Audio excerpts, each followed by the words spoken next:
C Malayalam ന്യൂസിൽ ഇന്ന് അതിഥിയായി എത്തിയിരിക്കുന്നത് ഒരു ബൈക്ക് റൈഡറും ബൈക്ക് റേസറും ഒക്കെ ആയ ശരത് മോഹൻ മാമ്പ്രയാണ്. നമുക്ക് അദ്ദേഹത്തെ സി മലയാളം ന്യൂസിലേക്ക് സ്വാഗതം ചെയ്യാം. നമസ്കാരം. നമസ്കാരം.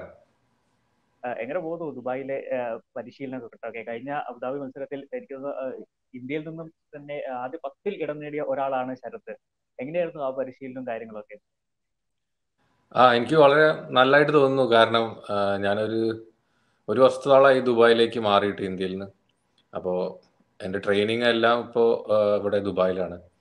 എസ്പെഷ്യലി നമ്മൾ ഇൻ്റർനാഷണൽ കോമ്പറ്റീഷൻസിലൊക്കെ പാർട്ടിസിപ്പേറ്റ് ചെയ്യുമ്പോൾ അതിൽ കൂടുതലും ഡെസേർട്ടിലാണ് കോമ്പറ്റീഷൻസ് ഒക്കെ നടക്കുക. അപ്പോൾ ഡെസേർട്ടിനെ പറ്റി നമുക്ക് നന്നായി അറിഞ്ഞിരിക്കണം. ഡെസേർട്ടിലെ ഒരുപാട് കാര്യങ്ങൾ, അതായത് ഇപ്പോൾ ഡെസേർട്ടിൽ ഉണ്ടാവാൻ സാധ്യതയുള്ള ഡേഞ്ചേഴ്സ്, അങ്ങനത്തെ ഒരുപാട് കാര്യങ്ങളെ പറ്റിയിട്ട് നമ്മളതിനെ ആൻറ്റിസിപ്പേറ്റ് ചെയ്യണം നമ്മൾ റേസിലേക്ക് പോകുമ്പോൾ. അപ്പോൾ എനിക്ക് തോന്നുന്നു കഴിഞ്ഞ ഒരു വർഷത്തെ ട്രെയിനിങ് നന്നായി പേ ഓഫ് ചെയ്തു. കാരണം നന്നായിട്ട് ചെയ്യാൻ പറ്റി. ഈ റേസിൽ ടോപ്പ് 10 ചെയ്യാൻ പറ്റി. എൻ്റെ കാറ്റഗറിയിൽ 5th ഓവറോൾ വരാൻ പറ്റി. അപ്പോൾ സന്തോഷമുണ്ട്. ട്രെയിനിങ് എന്തായാലും ഭയങ്കരമായിട്ട് ഹെൽപ്ഫുൾ ആയിട്ടുണ്ട്. ആ ഒരു വർഷത്തെ ആ പരിശീലനം അത് തീർച്ചയായിട്ടും കഴിഞ്ഞ മത്സരത്തിന് ഏറ്റവും കൂടുതൽ ഉപകരിച്ചു എന്ന് പറയാം, അല്ലെ? തീർച്ചയായിട്ടും അതെ. എങ്ങനെയാണ് അവിടെ പരിശീലനമൊക്കെ നടക്കുന്നത്? കാരണം ഭയങ്കര ചൂടാണ്, നമുക്കറിയാം. നാട്ടിലേക്കുള്ള ചൂടാണ് പലപ്പോഴും ദുബായ്, അബുദാബിയിലൊക്കെ ഉണ്ടാവാറ്. പിന്നെ മരുഭൂമിയിൽ കൂടെയുള്ള ഒരു പരിശീലനം, അത് എങ്ങനെയാണത്? ആക്ച്വലി ശരിക്കും വിന്ററിൽ ഇവിടെ ഒരു നവംബർ മുതൽ മാർച്ച്, ഏപ്രിൽ, മെയ് വരെ നമുക്ക് അത്ര ചൂടില്ല. കാരണം ആ സമയത്ത് എനിക്ക് ഒരുപാട് സമയം ട്രെയിൻ ചെയ്യാൻ പറ്റും. ഇപ്പം രാവിലെ ഞാനൊരു ഒറ്റയ്ക്ക് ഡെസേർട്ടിൽ പോകാറില്ല. 2-3 പേരുണ്ടാവും. കാരണം ഒറ്റയ്ക്ക് ഡെസേർട്ടിൽ ട്രെയിനിങ്ങിന് പോകുന്നത് കുറച്ച് ഡേഞ്ചറസ് ആണ്. എന്തെങ്കിലും ആയിക്കഴിഞ്ഞാൽ ആരും അറിയില്ല. അപ്പോൾ എപ്പോഴും ഒരു 2-3 പേരുണ്ടാവും, അല്ലെങ്കിൽ അറ്റ്ലീസ്റ്റ് ഒരാളെങ്കിലും എപ്പോഴും ഉണ്ടാവും. അപ്പോൾ രാവിലെ ഒരു സൺറൈസ് 6 o'clock അല്ലെങ്കിൽ 5:45 ഒക്കെ ആകുമ്പോൾ ഞങ്ങൾ സ്റ്റാർട്ട് ചെയ്തിട്ട് സാധാരണ കേസിൽ ഞങ്ങൾ 100 to 150 kilometers ചെയ്യും. ഇനിയിപ്പോൾ നമുക്ക് എന്താ പറയുക, കുറച്ച് കൂടുതൽ ട്രെയിൻ ചെയ്യണമെങ്കിൽ ഒരു 250 kilometers, അല്ലെങ്കിൽ മാക്സിമം നല്ല വെതർ ആണെങ്കിൽ 300 kilometers വരെ ചെയ്യാറുണ്ട്. പക്ഷേ കൂടുതലും ഒരു ഞങ്ങൾ ഉച്ചയ്ക്ക് ഒരു 12 മണി വരെ ഒക്കെ ട്രെയിനിങ് ചെയ്യും ഡെസേർട്ടിൽ. അങ്ങനെയാണ് കൂടുതൽ ഇവിടെ ട്രെയിനിങ് ചെയ്യുന്നത്. ഈ 300 കിലോമീറ്റർ എന്നൊക്കെ പറയുമ്പോൾ ഒരു വലിയ ദൂരം തന്നെയാണ്. അത് മരുഭൂമി കൂടെ. അത് എത്ര സമയം കൊണ്ടാണ് നമ്മൾ ഇപ്പൊ കവർ ചെയ്യാൻ പറ്റാറ്? 300 kilometer എന്ന് പറയുമ്പോൾ അതെ ദൂരമാണ്. പക്ഷെ നമ്മൾ ഫാസ്റ്റായിട്ട് ഓടിക്കുമ്പോൾ പിന്നെ അതേപോലെ തന്നെ ഡെസേർട്ടിൽ കുറേ എന്താ പറയുക, നമുക്ക് കുറേ അപ്പിൽ ഡൗൺ അങ്ങനെ ഉണ്ടാവുമല്ലോ. അതിൽ ഏറ്റവും ഈസിയസ്റ്റ് ആയിട്ടുള്ള ഡ്യൂൺസ് ഞങ്ങൾ പിക്ക് ചെയ്യും. അതായത് ഒരു വലിയ ഡ്യൂണിൻ്റെ മുകളിൽ കയറി നിന്ന് കഴിഞ്ഞാൽ നമുക്ക് ഏത് ഡ്യൂണാണ്, നമുക്ക് ഇന്ന ഡയറക്ഷനിലേക്ക് ആണ് പോകേണ്ടതെന്ന് അറിയാം. അപ്പോൾ ഇന്ന ഡ്യൂൺ, ഒരു വലിയ ഡ്യൂണിൻ്റെ മുകളിൽ കയറി നിൽക്കേണ്ട, അതായത് ടോപ്പിൽ പോകുമ്പോൾ തന്നെ നമ്മൾ കുറച്ച് നോക്കണം ഏത് ഡ്യൂൺസ് ആണ് ഉയരം കുറവ്, ഏത് ഡ്യൂൺ പിക്ക് ചെയ്താലാണ് നമുക്ക് ഏറ്റവും ഈസി ഷോർട്ടായിട്ട് ടാർജറ്റിൽ എത്താൻ പറ്റുക, അല്ലെങ്കിൽ ഷോർട്ടർ ഡിസ്റ്റൻസിൽ പോകാൻ പറ്റുക എന്ന് നമ്മൾ ഓരോരോ ഡ്യൂൺസിൻ്റെ മുകളിൽ കയറുമ്പോഴും നോക്കണം. പിന്നെ അതേപോലെ തന്നെ ഓഫ്കോഴ്സ് നമ്മൾ ഫാസ്റ്റായിട്ട് ഓടിക്കണം. അപ്പോൾ ഡ്യൂൺസിൽ സാധാരണ റാലിയിൽ ഓടിക്കുന്ന ടെക്നിക്സ് അല്ല, കുറച്ചും കൂടി ഡിഫറെൻറ്റ് ടെക്നിക്സ് ഉണ്ട്. അപ്പോൾ അത് നമ്മൾ അറിഞ്ഞിരിക്കണം. പിന്നെ അതേപോലെ തന്നെ കിലോമീറ്റർ, ഓഫ്കോഴ്സ് ഞാൻ ഇത് കുറേ ആയിട്ട് ചെയ്തുകൊണ്ടിരിക്കുന്ന കാരണം കൊണ്ട് നമുക്ക് 300 ഓഫ്കോഴ്സ് വലിയ കിലോമീറ്റർ ആണ്. പക്ഷെ എന്നാലും അത്രയ്ക്ക് നമുക്ക് വലുതായിട്ട് തോന്നില്ല, കാരണം ഫാസ്റ്റായിട്ട് ഓടിക്കുന്ന കാരണം. ഈ കഴിഞ്ഞ മത്സരം 400 കിലോമീറ്ററിനാണെന്നാണ് ഞാൻ മനസ്സിലാക്കുന്നത്, പങ്കെടുത്ത മത്സരം. അതെ, സ്റ്റേജ് അതായത് സ്പെഷ്യൽ സ്റ്റേജും അതേപോലെ തന്നെ ലയസൺ എന്ന് പറഞ്ഞിട്ടുള്ള സംഭവമുണ്ട്. അതായത് സ്പെഷ്യൽ സ്റ്റേജ് എന്ന് പറഞ്ഞാലാണ് ശരിക്കും നമ്മുടെ റാലി നടക്കുന്നത്. അത് ഓൾമോസ്റ്റ് 300 kilometers ഉണ്ട്. അത് കഴിഞ്ഞിട്ട് നമുക്ക് ട്രാൻസ്പോർട്ട് എന്ന് പറഞ്ഞ സ്റ്റേജ്, അതായത് ലയസൺ, അത് ഒരു 100 kilometer ഉണ്ടാവും. അതായത് ഇപ്പോൾ നമ്മുടെ റാലി സ്റ്റാർട്ട് ചെയ്യുന്ന സ്ഥലം ചിലപ്പോൾ ഒരു സിറ്റിയിലായിരിക്കും. ആ സിറ്റിയിൽ നിന്ന് ഡെസേർട്ട് വരെ പോകാനുള്ള ദൂരം ചിലപ്പോൾ 100 kilometer ഉണ്ടായിരിക്കും. അപ്പോൾ അല്ലെങ്കിൽ 50 kilometer ഉണ്ടായിരിക്കും. അപ്പോൾ 50 kilometer ഡെസേർട്ടിൽ എത്താനും പിന്നെ നമ്മൾ 300 kilometer സ്പെഷ്യൽ സ്റ്റേജ് കഴിഞ്ഞ് തിരിച്ച് നമ്മുടെ ഈ സ്റ്റാർട്ട് ചെയ്ത സ്ഥലത്ത് എത്താനുള്ള 50 kilometer ചേർത്തിട്ട് അങ്ങനെയാണ് 400 kilometers. അപ്പോൾ 300 kilometer ശരിക്കും നമ്മൾ റേസിംഗ് ഉണ്ടായിരിക്കും.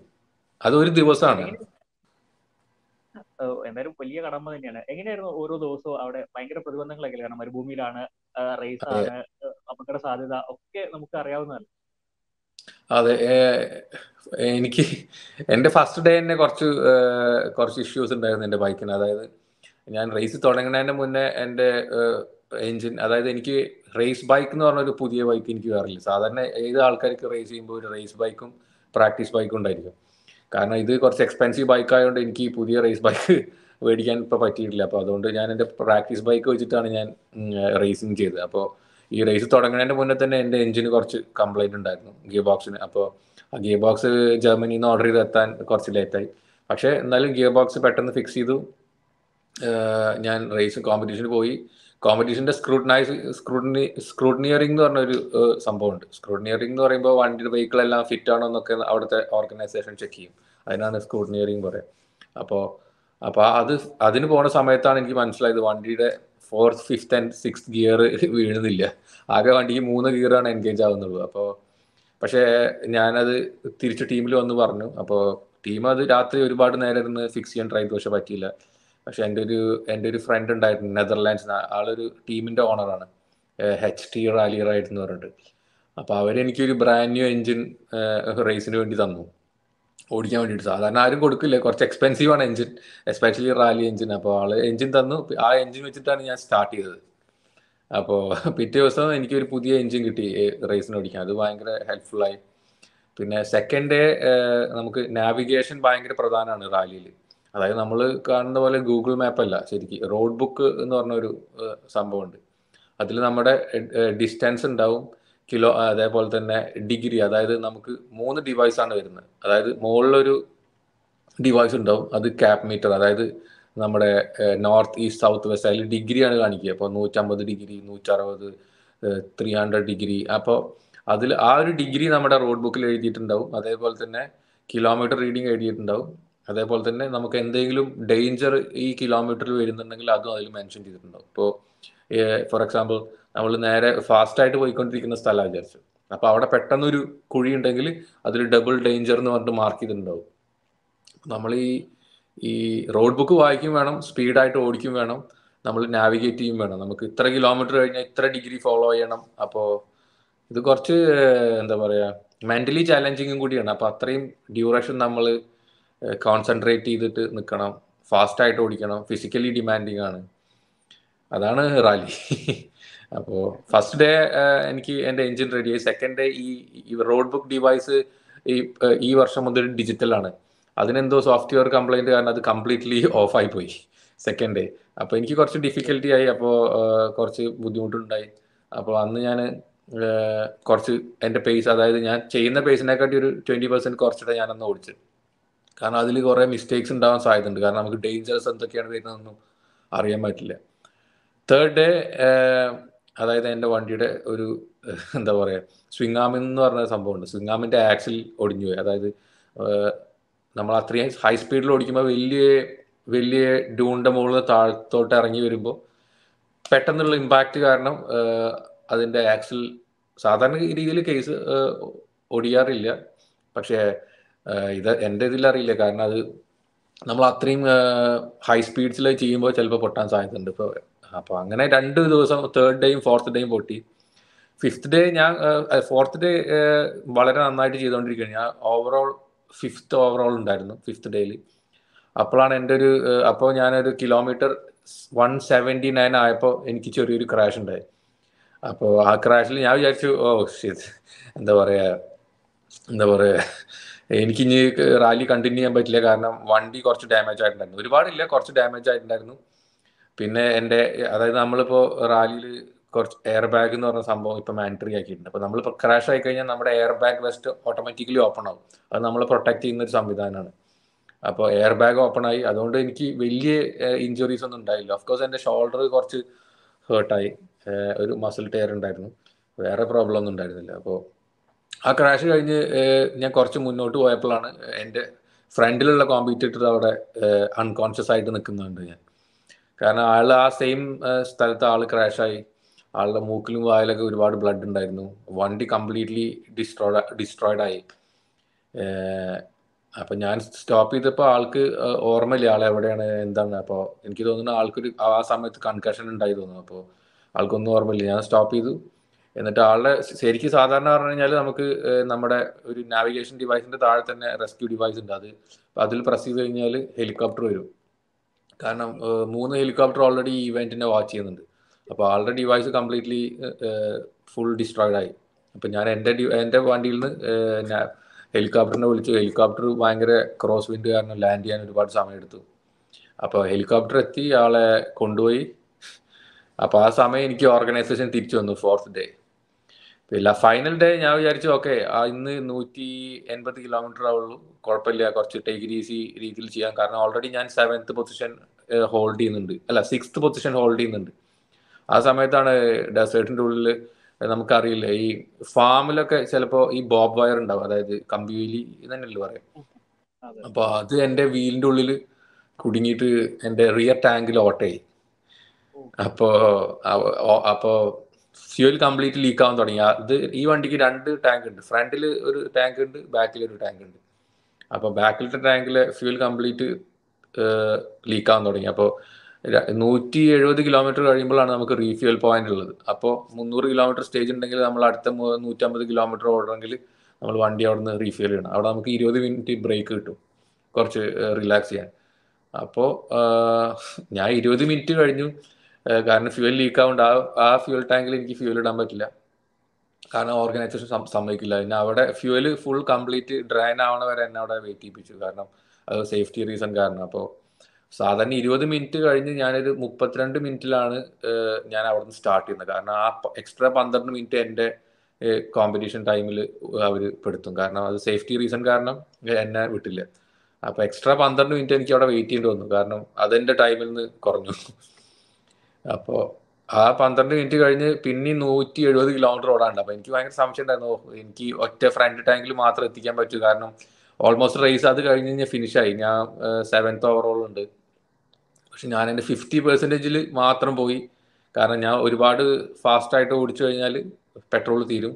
അപ്പോൾ എനിക്ക് എൻ്റെ 40-50% ഓടിക്കാൻ പറ്റുള്ളൂ. അപ്പോൾ 50% ഓടിച്ചു, പിന്നെ ഞാൻ റാലി ഫിനിഷ് ചെയ്തു. അപ്പോൾ അതാണ് ഇതിൽ ഒരുപാട് ചാലഞ്ചസ് ഉണ്ടായിരുന്നു. അതെ,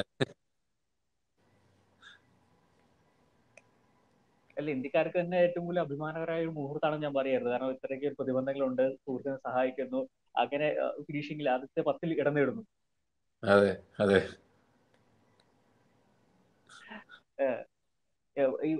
ഈ പരിശീലനമൊക്കെ ഇപ്പൊ എവിടെ നിന്നാണ് ചെയ്യുന്നത്, എങ്ങനെയാണത്, ആരാണ് പരിശീലകൻ? പരിശീലകൻ എനിക്ക് അങ്ങനെ ഒരു പേഴ്സണൽ കോച്ച് റൈഡിങ്ങിലില്ല. ഓഫ് കോഴ്സ് ഞാൻ ട്രെയിൻ ചെയ്യുന്ന ആൾക്കാർ ഡാക്കാർ, അതേപോലെ തന്നെ ഇതിലും വലിയ കോമ്പറ്റീഷൻ, ഏറ്റവും വലിയ കോമ്പറ്റീഷൻ ഡാക്കാർ എന്ന് പറഞ്ഞ കോമ്പറ്റീഷനാണ്. അതിൽ ടോപ്പ് 10ഉം ടോപ്പ് 15 വന്ന ആൾക്കാരുടെ കൂടെ ട്രെയിൻ ചെയ്യുന്നത്. അപ്പോൾ ടോപ്പ് 10 വന്ന ആളുടെ കൂടെയാണ് ഞാൻ ഇപ്പോൾ കൂടുതൽ ട്രെയിൻ ചെയ്യുന്നത്. അപ്പോൾ അത് ഭയങ്കര ബെനിഫിറ്റ് ആവും, കാരണം അവർക്ക് എന്നെക്കാട്ടി ഒരുപാട് എക്സ്പീരിയൻസ് ഉണ്ട്. അപ്പോൾ ഞാൻ എന്തെങ്കിലും മിസ്റ്റേക്സ് ചെയ്ത് കഴിഞ്ഞാൽ പറഞ്ഞു തരും. അതേപോലത്തെ 2-3 പേരുണ്ട്. ഓസ്ട്രേലിയയിൽ നിന്ന് ഒരാളുണ്ട്, 2 പേര് സൗത്ത് ആഫ്രിക്കയിൽ നിന്നുണ്ട്, പിന്നെ ഒരാൾ സ്കോട്ട്ലാൻഡിൽ നിന്നുണ്ട്. അപ്പോൾ ഇവരുടെ കൂടെയാണ് ഞാൻ കൂടുതലും ട്രെയിൻ ചെയ്യുന്നത്. അപ്പോൾ അതെല്ലാം എനിക്ക് ഈ റേസിന് പോകുമ്പോൾ എസ്പെഷ്യലി അത് ഹെൽപ്ഫുൾ ആവുന്നുണ്ട്, കാരണം അത് എൻ്റെ ഫസ്റ്റ് റേസാണ്, ഇൻ്റർനാഷണൽ കോമ്പറ്റീഷൻ. അപ്പോൾ എനിക്ക് തോന്നുന്നത് അത്ര ഈസി അല്ല. സാധാരണ ഫസ്റ്റ് റേസിൽ തന്നെ നമ്മൾ ടോപ്പ് 7 ഫിനിഷ് ചെയ്യുക, എസ്പെഷ്യലി ഈ അബുദാബി ഡെസേർട്ട് ചലഞ്ചസ് എന്ന് പറഞ്ഞ റേസ് വേൾഡ് റാലി ചാമ്പ്യൻഷിപ്പിൽ തന്നെ one of the toughest race ആണിത്. അപ്പോൾ ഇതിൽ എന്ത് സംഭവമാണെങ്കിലും ഉണ്ടാവാം, പക്ഷെ ഫിനിഷ് ചെയ്യാന്നുള്ളതാണ് റാലിയിൽ പ്രധാനം. അപ്പോൾ എനിക്ക് നല്ലതായിട്ട് തോന്നുന്നു. അപ്പം ഇനി എല്ലാ ഈ ബൈക്ക് റൈഡർമാരുടെയും ഒരു സ്വപ്നം എന്ന് പറയുന്നത് ഒരു ചാമ്പ്യൻ ആകുക, അല്ലെങ്കിൽ ലോക ചാമ്പ്യൻ ആകുക എന്നാണ്. അപ്പം അതിനുള്ള പരിശീലനം ആണോ ഇപ്പോൾ നടത്തിക്കൊണ്ടിരിക്കുന്നത്? അതെ, തീർച്ചയായിട്ടും. എസ്പെഷ്യലി നമ്മൾ ഇന്ത്യ പോലത്തെ വലിയൊരു കൺട്രീനെ നമ്മൾ ഇന്റർനാഷണൽ പ്ലാറ്റ്ഫോമിൽ ഇന്ത്യനെ റെപ്രസെന്റ് ചെയ്യുമ്പോൾ ഒരിക്കലും നമുക്ക് എന്താ പറയുക, എന്നെ സംബന്ധിച്ചിടത്തോളം എനിക്ക് ഒരിക്കലും അത് കുറച്ച് ഈസി ആയിട്ട് എടുക്കാൻ പറ്റില്ല. അപ്പോൾ ഞാൻ എൻ്റെ 100% കൊടുക്കും എൻ്റെ ട്രെയിനിങ്ങിൽ. അപ്പോൾ കാരണം നമ്മൾ അത്രയും വലിയൊരു നമ്മുടെ കൺട്രീനെ നമ്മൾ ഇന്റർനാഷണൽ പ്ലാറ്റ്ഫോമിൽ റെപ്രസെന്റ് ചെയ്യുമ്പോൾ നമുക്ക് ഇയാൾ ഇന്ത്യക്കാരനല്ല, അയാൾ പുഷ് ഓവർ ആണെന്ന് ഒരിക്കലും മറ്റുള്ള കോമ്പറ്റീറ്റേഴ്സിന് തോന്നാൻ പാടില്ല. അപ്പോൾ ഞാൻ എപ്പോഴും എൻ്റെ 100% ഞാൻ എൻ്റെ ട്രെയിനിങ്ങിലും അതേപോലെ തന്നെ എല്ലാ കാര്യത്തിലും റേസിങ്ങിലായാലും ഞാൻ ചെയ്യാറുണ്ട്. അത് ഫ്യൂച്ചറിൽ ഓഫ് കോഴ്സ് നമുക്ക് റേസിൽ ചിലപ്പോൾ ടെക്നിക്കൽ പ്രോബ്ലം വന്നിട്ട് ചിലപ്പോൾ അല്ലെങ്കിൽ വേറെ എന്തെങ്കിലും ഇഷ്യൂ കാരണം ഉണ്ടാവും. പക്ഷെ അതല്ലല്ലോ, നമ്മൾ ട്രെയിനിങ് അത് നമ്മുടെ കൺട്രോളിൽ വരുന്ന കാര്യമാണ്. നമ്മൾ എത്രത്തോളം ട്രെയിൻ ചെയ്യുന്നുണ്ട്, എത്രത്തോളം ഡെഡിക്കേറ്റഡ് ആയിട്ട് ഇതിനു വേണ്ടി വർക്ക് ചെയ്യുന്നുണ്ട് എന്നുള്ളത്. അപ്പോൾ ആ കാര്യത്തിൽ മാത്രമാണ് ഞാൻ ഫോക്കസ് ചെയ്യുന്നത്. പിന്നെ റിസൾട്ട് അത് ഇവഞ്ച്വലി അത് ഉണ്ടാവും. ഞാൻ അങ്ങനെ വിശ്വസിക്കുന്നത്. പക്ഷെ ആ ട്രെയിനിങ് എന്നുള്ള സംഭവമാണ് ഞാൻ ഏറ്റവും കൂടുതൽ ഫോക്കസ് ചെയ്യുന്നത്. ഫോർ ഷുവർ ഫ്യൂച്ചർ കോമ്പറ്റീഷൻസിൽ നമ്മൾ നന്നായി ട്രെയിൻ ചെയ്ത് കഴിഞ്ഞാൽ നമുക്ക് കോമ്പറ്റീഷൻ കുറേ കൂടി എൻജോയ് ചെയ്യാൻ പറ്റും, കുറേ കൂടി ഈസി ആയിരിക്കും. അതെ, അപ്പോൾ തീർച്ചയായിട്ടും ചാമ്പ്യൻഷിപ്പ് ആണല്ലോ അടുത്ത ഇനി വരുന്നത് ഡാക്കാർ റാലിയാണ്. അതെ, ജനുവരിയിലാണ് വരുന്നത്. എങ്ങനെയാണ് ആ റാലിയുടെ എങ്ങനെയൊക്കെയാണ് അതിന്റെ ഒരു റൂളും കാര്യങ്ങളൊക്കെ എങ്ങനെയാണ്? ഡാക്കാർ എന്ന് പറഞ്ഞു കഴിഞ്ഞാൽ ഈ വേൾഡിലെ ഏറ്റവും ടഫസ്റ്റ് റേസ് ആണ്. അപ്പോൾ ഡാക്കാറിൽ പോവാന്നുള്ളത് തന്നെ ഒരു 1 year ലോങ് പ്രിപ്പറേഷൻ ആണ്. കാരണം അത് ഒരുപാട് മണി ഇൻവോൾവ് ആണ് ആ റേസിൽ. കാരണം പെട്ടെന്ന് നമുക്ക് പോയിട്ട് എനിക്ക് ഡാക്കാർ ഓടിക്കണം എന്ന് പറഞ്ഞു കഴിഞ്ഞാൽ പറ്റില്ല. ഡാക്കാർ ഓടിക്കണമെങ്കിൽ ഇന്ന ക്രൈറ്റീരിയ ഉണ്ട്. അവർ സെലക്റ്റഡ് ആയിട്ടുള്ള റൈഡേഴ്സിനെ മാത്രം അവർ ആ റേസ് ഓടിക്കാൻ അലൗ ചെയ്യുള്ളൂ. അപ്പോൾ അതിന്റെ ഭാഗമായിട്ടാണ് ഈ കോമ്പറ്റീഷൻ ഞാൻ ഫിനിഷ് ചെയ്തത്. അപ്പോൾ ഒരു ഇന്റർനാഷണൽ കോമ്പറ്റീഷൻ ടോപ്പ് 10 ഫിനിഷ് ചെയ്യണമെന്നുണ്ട്. എന്നാൽ മാത്രമാണ് നിങ്ങൾക്ക് ഡാക്കാറിലേക്ക് ടോപ്പ് 10 അല്ല ഫിനിഷ് ചെയ്യണമെന്നുണ്ട്. ഫിനിഷ് ചെയ്താൽ മാത്രമാണ് നിങ്ങൾക്ക് എന്താ പറയുക ഡാക്കാറിലേക്ക് എൻട്രി കിട്ടുള്ളൂ. അപ്പോൾ ചില റൈഡേഴ്സ് അവർ ഫിനിഷ് ചെയ്താൽ പോലും അവരുടെ എൻട്രി അക്സെപ്റ്റ് ചെയ്യുന്നില്ല ഡാക്കാറിലേക്ക്. അപ്പോൾ എനിക്ക് തോന്നുന്നു എൻ്റെ എൻട്രി അവർ അക്സെപ്റ്റ് ചെയ്തിട്ടുണ്ട്. അപ്പോൾ ഡാക്കാറിൽ എനിക്ക് അടുത്ത വർഷം എൻട്രി കിട്ടും. അപ്പോൾ പിന്നെ അതിൻ്റെ പ്രിപ്പറേഷൻ എന്ന് പറഞ്ഞു കഴിഞ്ഞാൽ ഒരു 1 year ലോങ് പ്രോസസ്സാണ്. നമ്മൾ ഇപ്പോൾ ഡാക്കാർ ഇപ്പോൾ കഴിഞ്ഞ 6 വർഷത്തോളമായിട്ട് സൗദി അറേബ്യയിലാണ് നടക്കുന്നത്. മുന്നേ അത് സൗത്ത് അമേരിക്കയിലായിരുന്നു. അപ്പോൾ എൻ്റെ അഡ്വാൻറ്റേജ് എന്ന് പറഞ്ഞാൽ ഞാൻ ഒരുപാട് സമയം ഡെസേർട്ടിൽ ട്രെയിൻ ചെയ്യുന്നതുകൊണ്ട് അങ്ങനെ ഒരു അഡ്വാൻറ്റേജ് എനിക്ക് ഉണ്ടായിരിക്കും. കാരണം ബാക്കി യൂറോപ്പിൽ നിന്നും അതേപോലെ തന്നെ വേറെ രാജ്യങ്ങളിലും വരുന്ന ആൾക്കാർക്ക് ഒരു ഡെസേർട്ട് എക്സ്പീരിയൻസ് ഇല്ല. അവരെല്ലാം മോട്ടോക്രോസിൽ സ്ട്രോങ് ആയിട്ടുള്ള റൈഡേഴ്സാണ്. പോരാത്തതിന് ഇപ്പോൾ ഈ വർഷം ഡാക്കാറിൽ കൂടുതൽ റോക്സ് ഉണ്ട്. അതായത് ഡെസേർട്ട് മരുഭൂമി മാത്രം ആണെങ്കിൽ കൂടി അതിൽ ഒരുപാട് ഡ്യൂൺസ് അല്ല റോക്സ് ഉണ്ട്. അതായത് കുറെ കാനിയൻസും റോക്സും ഉണ്ട്. അപ്പോൾ റോക്സിൽ നമ്മൾ ഒരുപാട് ട്രെയിനിങ് ചെയ്യണം.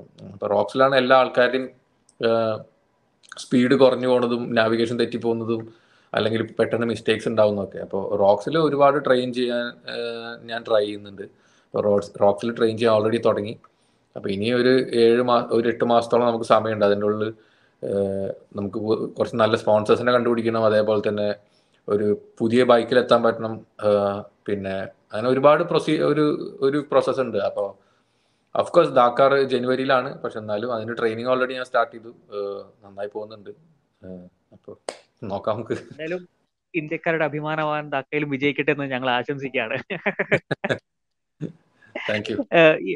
ഈ ഡെസേർട്ടിൽ കൂടെ ഡ്രൈവ് ചെയ്യുമ്പോൾ നമ്മൾ ഈ സ്പീഡ് അതൊക്കെ എങ്ങനെയാ മെയിൻ ചെയ്യുക? കാരണം ഒന്നാമത് മണലാരണ്യാണ്, അവിടെ സ്ലിപ്പ് ആവാനുള്ള സാധ്യതയുണ്ട്. അപ്പം ഈ സ്പീഡൊക്കെ എങ്ങനെയാ അവിടെ മെയിൻ ചെയ്യുക? അതോടൊപ്പം തന്നെ ഈ നാവിഗേഷൻ നമ്മൾ അഥവാ വഴി തെറ്റി പോവുകയാണെങ്കിൽ തിരിച്ചെങ്ങനെ നമ്മൾ അതേ റൂട്ടിലേക്ക് വരാൻ പറ്റും? ഇതൊക്കെ ഒരു വലിയ ചോദ്യമായി.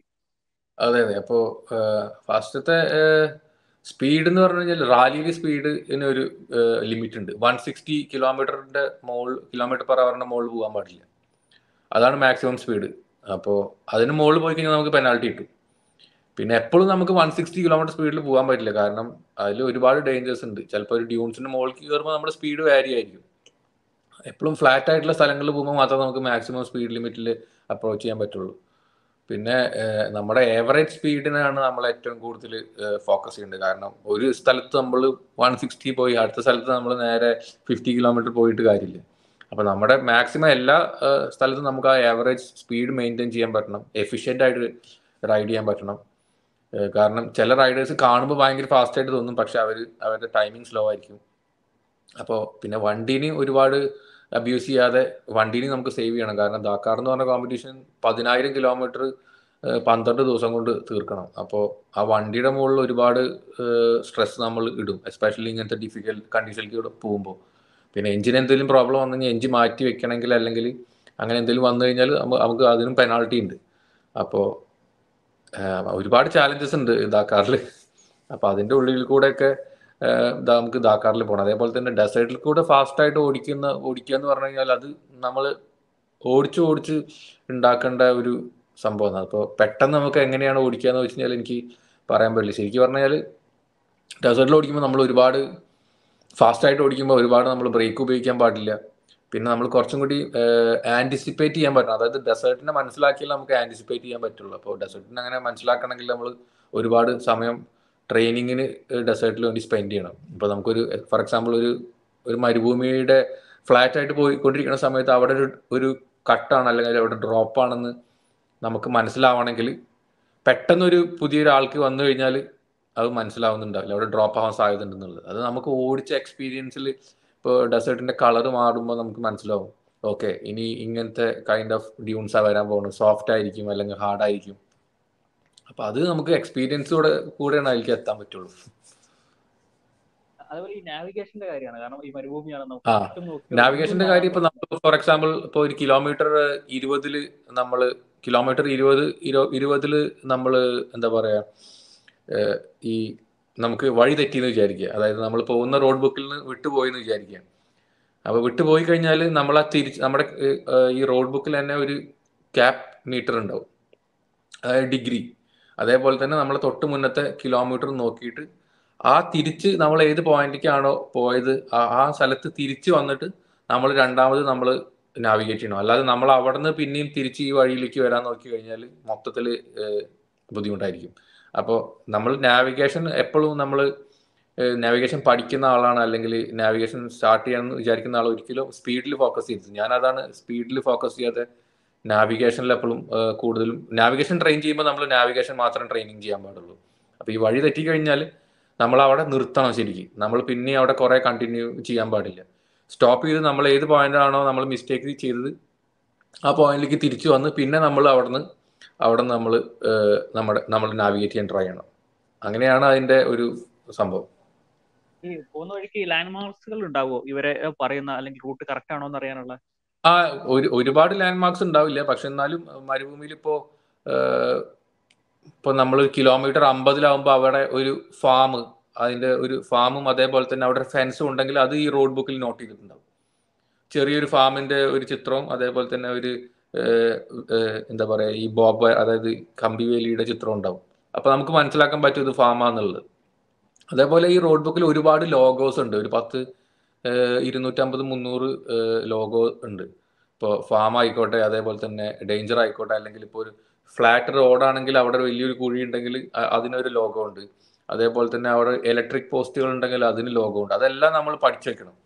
അപ്പൊ നമുക്ക് മനസ്സിലാക്കാൻ പറ്റണം ഇന്ന കിലോമീറ്ററിൽ ഇങ്ങനെ ഇലക്ട്രിക് പോസ്റ്റ് ഉണ്ട്. അപ്പൊ എനിക്ക് ഒരു കിലോമീറ്ററിൽ 50 നിൽക്കുമ്പോൾ കിലോമീറ്റർ 52 ഇലക്ട്രിക് പോസ്റ്റ് കാണാൻ പറ്റി കഴിഞ്ഞാൽ അപ്പൊ നമുക്ക് നാവിഗേഷൻ കുറേയും കൂടി എളുപ്പമാവും. നമ്മൾ ആ ഇലക്ട്രിക് പോസ്റ്റിന്റെ അടുത്ത് വരെ പോകേണ്ട ആവശ്യമില്ല. നമുക്ക് ആ ഇലക്ട്രിക് പോസ്റ്റ് എത്തുന്നതിനെക്കാട്ടി മുന്നേ നമുക്ക് അവിടെ നിന്ന് കട്ട് ചെയ്ത് നമുക്ക് നമ്മുടെ നാവിഗേഷൻ കണ്ടിന്യൂ ചെയ്യാം. അങ്ങനെയൊക്കെ ഒരുപാട് സമയം നമുക്ക് നാവിഗേഷനിലും ഉണ്ടാക്കാൻ പറ്റും. നമ്മൾ ഭയങ്കര ഫാസ്റ്റ് ആയിട്ടുള്ള റൈഡർ ആവണമെന്നില്ല.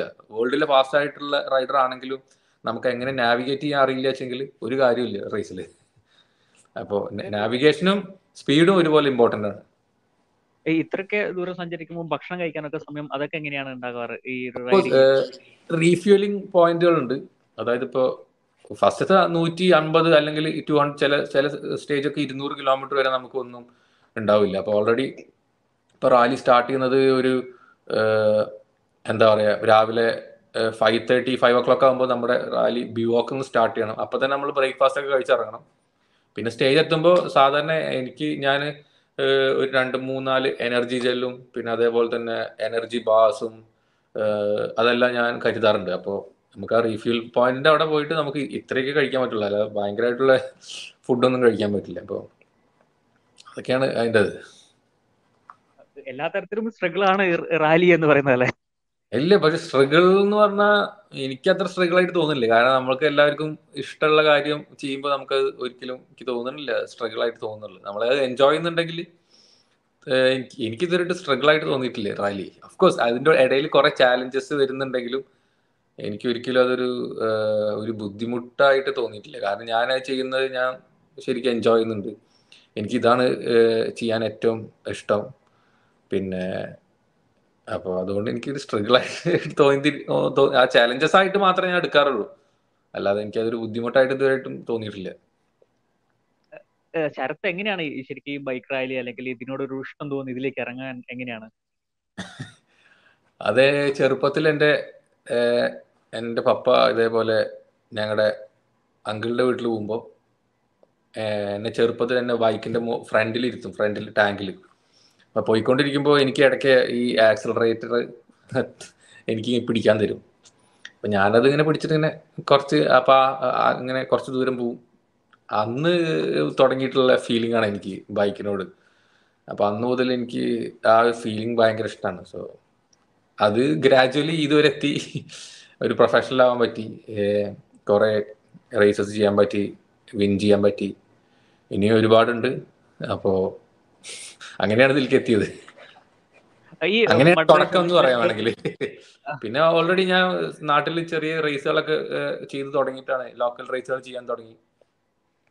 പിന്നെ അത് ഗ്രാജുവലി പ്രോസസ്സായി national champion, I mean national level കോമ്പറ്റീഷൻസിൽ പാർട്ടിസിപ്പേറ്റ് ചെയ്യാൻ തുടങ്ങി. അതിൽ വിൻ ചെയ്തു. 2022 എനിക്ക് ഇന്ത്യൻ നാഷണൽ റാലി ചാമ്പ്യൻഷിപ്പ് എൻ്റെ കാറ്റഗറിയിൽ വിൻ ചെയ്യാൻ പറ്റി. പിന്നെ അത് കഴിഞ്ഞിട്ട് ഞാൻ ഇന്റർനാഷണൽ റാലി ഫോമാറ്റിലേക്ക് ഇപ്പോൾ മാറി. അപ്പോൾ അങ്ങനെ അതൊരു നാച്ചുറൽ പ്രോഗ്രഷൻ ആയിരുന്നത്. എനിക്കൊന്ന് 2020 തോന്നുന്നു അല്ലെ, ഒരു നാഷണൽ പങ്കെടുക്കാൻ തൊട്ട് മുമ്പ് എന്തോ ഒരു അപകടം പറ്റിയത് ഈ ബൈക്ക് റാലിക്കിടയിൽ. അത് 2021 ഇരുപത്തൊന്ന്. അതെ അതെ. എങ്ങനെയായിരുന്നു അത് സംഭവിച്ചത്? എവിടെയായിരുന്നു അത്? അതായത് ഞാൻ ഇപ്പൊ ഈ 2022 വിൻ ചെയ്യേണ്ട ചാമ്പ്യൻഷിപ്പ് ശരിക്കും 2020 വിൻ ചെയ്യേണ്ടതായിരുന്നു. കാരണം 2020 ഞാൻ ഓൾറെഡി പോയിന്റ്സ് ലീഡ് ചെയ്യുന്നുണ്ട്, എനിക്ക് ആ Indian national rally championship win ചെയ്യായിരുന്നു. പക്ഷെ എൻ്റെ ഗിയർ ബോക്സ് കംപ്ലൈന്റ് ആയി ബൈക്കിന്റെ.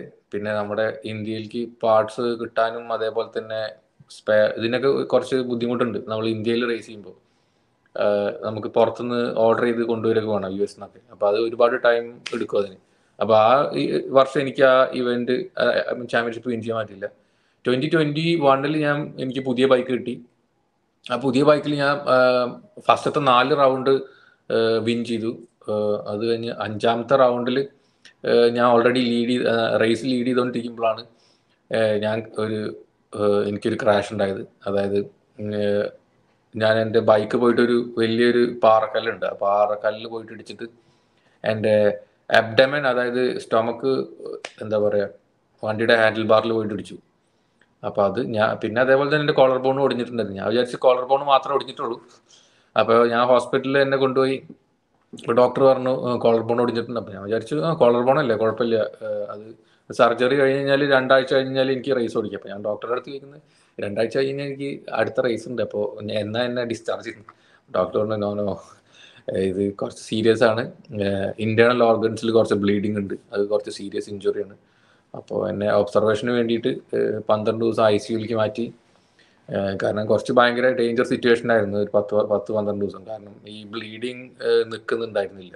അത് ഭയങ്കര ഒരു ഡിഫിക്കൽട്ട് സ്റ്റേജ് ആയിരുന്നു. അപ്പോൾ അത് കഴിഞ്ഞ് ആ ചാമ്പ്യൻഷിപ്പ് എനിക്ക് കിട്ടിയില്ല. പക്ഷെ കുഴപ്പമില്ല, ഡോക്ടർ 5 മാസം റെസ്റ്റ് ചെയ്യാൻ പറഞ്ഞു. 2.5 മാസം ആകുമ്പോഴത്തേക്കും ഞാൻ റിക്കവർഡായി. 3-ാമത്തെ മാസം മുതൽ 3-ാമത്തെ മാസം മുതൽ ഞാൻ ബൈക്ക് ഓടിക്കാൻ തുടങ്ങി. 2022 ഞാൻ പിന്നെ ചാമ്പ്യൻഷിപ്പ് വിൻ ചെയ്തു.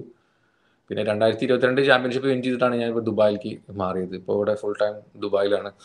ഇവിടെ ട്രെയിൻ ചെയ്യുന്നുണ്ട്, ഫ്രീലാൻസ് ആയിട്ട് വർക്ക് ചെയ്യുന്നുണ്ട്, കുറച്ച് റാലി ടീമിൻ്റെ കൂടെ കുറച്ച് പ്രൊജക്റ്റ് ഒക്കെ ചെയ്യുന്നുണ്ട്. അപ്പോൾ നന്നായിട്ട് പോകുന്നു ഇപ്പോൾ. അപ്പം ഈ റാലിക്കൊക്കെ പങ്കെടുക്കാൻ ഒരുപാട് പണത്തിന്റെ ചെലവും ഒരുപാട് എക്സ്പെൻസ് ഉള്ള കാര്യമാണ്. കാരണം വണ്ടിയുടെ മെയിൻ്റെനൻസ് ആയാലും പരിശീലനത്തിനായാലും അങ്ങനെ ഒരുപാട്. ഇതിനൊക്കെ തുക കണ്ടെത്തുക എന്നത് വലിയൊരു ദൗത്യം തന്നെയല്ലേ? തീർച്ചയായിട്ടും. അത് എസ്പെഷ്യലി ഒരു പ്രൈവറ്റ് എന്നുള്ള രീതിയിൽ അത് ഭയങ്കര ബുദ്ധിമുട്ടെന്ന് പറയാൻ പറ്റില്ല. ഓഫ് കോഴ്സ് അത് കുറച്ച് അതിൽ നമ്മുടെ സമയം കണ്ടെത്തണം. അപ്പോൾ നമ്മൾ ഇപ്പോൾ വലിയ ടീംസിനായിട്ട്, ഫാക്ടറി ടീംസ് അല്ല, അതേപോലെ തന്നെ നമ്മളെക്കാട്ടി നല്ല കോമ്പറ്റീറ്റേഴ്സിനെയൊക്കെ ആയിട്ട് നമ്മൾ കോമ്പീറ്റ് ചെയ്യുമ്പോൾ നമ്മുടെ ട്രെയിനിങ്ങും ചെയ്യണം, അതേപോലെ തന്നെ നമ്മുടെ ഈ ഫൈനാൻസസും കണ്ടെത്തണം. ഇപ്പോൾ ഈ ഫൈനാൻസാണ് നമുക്ക് ഏറ്റവും ഒരു സ്ട്രഗിൾ ആയിട്ടുള്ള സംഭവം. നമുക്ക് എസ്പെഷ്യലി നമുക്കൊരു സ്പോൺസറെ കണ്ടുപിടിക്കുക എന്ന് പറഞ്ഞു കഴിഞ്ഞാൽ അത്ര ഈസി ആയിട്ടുള്ള കാര്യമല്ല. ഓഫ് കോഴ്സ് എനിക്കിപ്പോൾ 1-2 ചെറിയ സ്പോൺസേഴ്സ് ഒക്കെ ഉണ്ട്, അവരെന്നെ ചെറിയ രീതിയിൽ സപ്പോർട്ട് ചെയ്യുന്നുണ്ട്. അതുപോലെ തന്നെ ഞാൻ ഇവിടെ പാർട്ട് ടൈം ആയിട്ട് വർക്ക് ചെയ്യുന്നുണ്ട്, റാലി ടീംസിന്റെ 1-2 പ്രൊജക്ട് ചെയ്യുന്നുണ്ട്.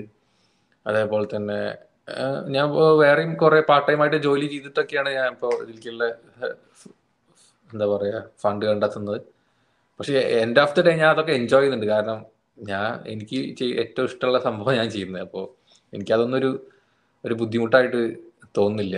അഫ്കോഴ്സ് പുതിയ ആരെങ്കിലും ഈ റാലിയിലേക്ക് വരുന്നുണ്ടെങ്കിൽ തുടക്കത്തിലൊന്നും നമുക്ക് അത്രയ്ക്ക് തോന്നില്ലേ. കാരണം നമ്മുടെ നാട്ടിൽ നടക്കുന്ന അല്ലെങ്കിൽ ചെറിയ റേസിന് പോകുമ്പോൾ നമുക്ക് അത്രയും എക്സ്പെൻസീവ് ആയിട്ട് വരില്ല. പക്ഷെ നമ്മൾ പ്രൊഫഷണൽ ലെവലിൽ പോകണമെങ്കിൽ അല്ലെങ്കിൽ ഇന്റർനാഷണൽ ലെവൽ കോമ്പറ്റീഷൻസിലൊക്കെ പോകണമെങ്കിൽ നമുക്ക് നല്ല സ്പോൺസേഴ്സ് വേണം. അപ്പോൾ അതെ. അതോടൊപ്പം തന്നെയാണ് ഇപ്പം അടുത്ത ഡാക്കാർ റാലിക്ക് പോകണമെങ്കിൽ ഒരുപക്ഷെ ബൈക്ക് പുതിയത് ഒരുപക്ഷെ വേണ്ടി വരും. അതേപോലെ മെയിൻ്റെനൻസ് ഒക്കെ വേണം. അതിനൊക്കെ ഇനി തുക കണ്ടെത്തുക എന്നത് എങ്ങനെയാണ്? ഞാൻ ഓൾറെഡി തുക കണ്ടെത്താൻ സ്റ്റാർട്ട് ചെയ്തു. സ്പോൺസർ ഇപ്പൊ തന്നെ തുടങ്ങിയിട്ടുണ്ട്. എന്നാലും അപ്പോഴാകുമ്പോഴത്തേക്ക് കിട്ടുള്ളൂ. അപ്പോൾ എനിക്കറിയില്ല, പക്ഷെ ഓൾറെഡി ഞാൻ സ്റ്റാർട്ട് ചെയ്തിട്ടുണ്ട്. എനിക്ക് തോന്നുന്നു എനിക്ക് കണ്ടെത്താൻ പറ്റുന്നു വിചാരിക്കുന്നു. അതെ. എന്തായാലും എല്ലാം ഭംഗിയായി തന്നെ നടക്കട്ടെ എന്ന് ഞങ്ങളും ആശംസിക്കുകയാണ്. കാരണം ഇന്ത്യയുടെ അഭിമാനമായി ഇനി മാറാൻ ഒരു റാലി കൂടി, അതായത് ചാമ്പ്യനാവാൻ ഒരു റാലി കൂടി പങ്കെടുക്കണം. അല്ല, അത് ഒരു റാലി എന്നല്ല, അത് വലിയ റാലിയാണ്. പക്ഷെ അത് നന്നായി ട്രെയിൻ ചെയ്ത് അതിൽ ആ റേസ് നന്നായി നല്ല റിസൾട്ട് കൊണ്ടുവരാൻ പറ്റിക്കഴിഞ്ഞാൽ ഭയങ്കര നല്ലതായിരിക്കും. അതെ. ഏത് വണ്ടിയാണ് ഈ റേസിനൊക്കെ ഉപയോഗിക്കുന്നത്? ഞാനിപ്പോ ഉപയോഗിക്കുന്നത് ഹസ്കോർണയുടെ റാലി ബൈക്കാണ്. അതിന് ഏകദേശം ഇന്ത്യൻ മണി 33 ലക്ഷം രൂപ വില ഉണ്ട്. അപ്പോൾ ഞാൻ ഇവിടെ വന്നിട്ട് ഞാൻ വാങ്ങിയത് ഒരു യൂസ്ഡ് വണ്ടിയാണ്. യൂസ്ഡ് വണ്ടി പറഞ്ഞാൽ ഒരുപാട് അത്രയും ടയർഡായിട്ടുള്ള വണ്ടിയില്ല. ഒരു മാക്സിമം ഒരു 20 മണിക്കൂറെല്ലാം 20 മണിക്കൂർ ഓടിച്ച വണ്ടിയായിരുന്നു. പക്ഷെ ഓൾമോസ്റ്റ് എനിക്കത് അതിൻ്റെ ഹാഫ് പ്രൈസിന് കിട്ടി. ഇപ്പം ഞാൻ നാട്ടിൽ എൻ്റെ വണ്ടി വിറ്റു, എന്നിട്ട് ഇവിടെ ഒരു വണ്ടി വാങ്ങി. അപ്പോൾ എനിക്കത് അത്രയ്ക്ക് ഒരു ഭയങ്കര ചാലഞ്ചിങ് ആയിട്ട് തോന്നിയില്ല. പക്ഷെ ഓഫ്കോഴ്സ് ഒരു പുതിയ വണ്ടി നമ്മൾ ഡാക്കാർ പോലത്തെ റേസിന് നമ്മൾ വാങ്ങാൻ പോകണമെങ്കിൽ അതിന് ഒരു വലിയ ബഡ്ജറ്റ് വേണം. അപ്പോൾ അതിനൊരു സ്പോൺസേഴ്സിന് കണ്ടെത്താൻ പറ്റണം. എന്തായാലും ഇന്ത്യയുടെ അഭിമാനമായി മാറട്ടെ എന്ന് ഞങ്ങൾ ആശംസിക്കുകയാണ്. അടുത്ത റാലിക്ക് എല്ലാ ആശംസകളും ഞങ്ങൾ നേരുന്നു. അതോടൊപ്പം തന്നെ പുതിയ വണ്ടിയും സ്പോൺസർമാരെയും ഒക്കെ കിട്ടട്ടെ എന്നുള്ള ഒരു ആശംസയും ഞങ്ങൾ നേരുകയാണ്. Thank you. ഏറ്റവും പുതിയ വാർത്തകളും വിശേഷങ്ങളും വിരൽ തുമ്പിലറിയാൻ സീ മലയാളം ന്യൂസ് എല്ലാ ഡിജിറ്റൽ പ്ലാറ്റ്ഫോമുകളിലും ലഭ്യം.